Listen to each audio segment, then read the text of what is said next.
Welcome to the introduction to the Scrum framework. Scrum is a simple framework to boost productivity and deliver products that will delight your customers. It does this by breaking the complex into smaller component parts. Scrum team then focus on tackling one piece at a time. After each incremental step, the Scrum team re-evaluates what direction the product should take and what process is most efficient to accomplish that. Scrum allows you and your Scrum team to inspect and adapt your product, processes, and plans more quickly. An easy way to remember all these key elements of the Scrum is 3-5-3, where the first three represent three roles in Scrum, which is the product owner, Scrum Master, and developers. And there are 5 meetings that we call events, and 3 artifacts that are produced in or help guide events. Each of these 3 artifacts has corresponding commitment that enhanced focus, transparency, and accountability. And here's how it works. All good projects starts with a goal and vision on how to get there. That is what the product owner does in Scrum. They own the what, as in what the Scrum team is going to make. Based on conversation with the customers and stakeholders, the product owner creates a prioritized wish list of all the things which need to be done to finish the product. And this is called the product backlog.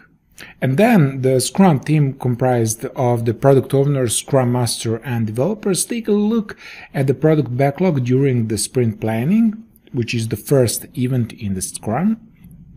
This is when those that do the work collaborate and pull in the highest priority backlog items they believe they can finish in a set period known as a sprint. This shorter to-do list is called the sprint backlog and is made up of product backlog items that together achieve the sprint goal. And once they are ready, work towards the sprint goal can begin. Sprints are the heartbeat of the Scrum. Each sprint lasts from 1 to 4 weeks. They are short by design. A sprint should be just long enough to allow the Scrum team to produce a meaningful working piece of the product that could be released to the customers. We call this an increment. But the sprint should still be short enough that the Scrum team can change course if needed, based on the customer or stakeholder feedback. Throughout the sprint, the Scrum Master coaches the Scrum team on Scrum. They also facilitate the events and support the Scrum team as needed. Every work day, the Scrum team gathers for the daily Scrum. This event should take no more than 15 minutes. The purpose of the daily Scrum is to track progress toward the sprint goal, replan the sprint as needed, and identify the things that are making it harder to achieve the sprint goal or are generally slowing the Scrum team down. Then, at the end of the sprint, you have the sprint review. At this event, the product owner makes sure the right stakeholders or customers are there to see their increment demonstrated and give their feedback.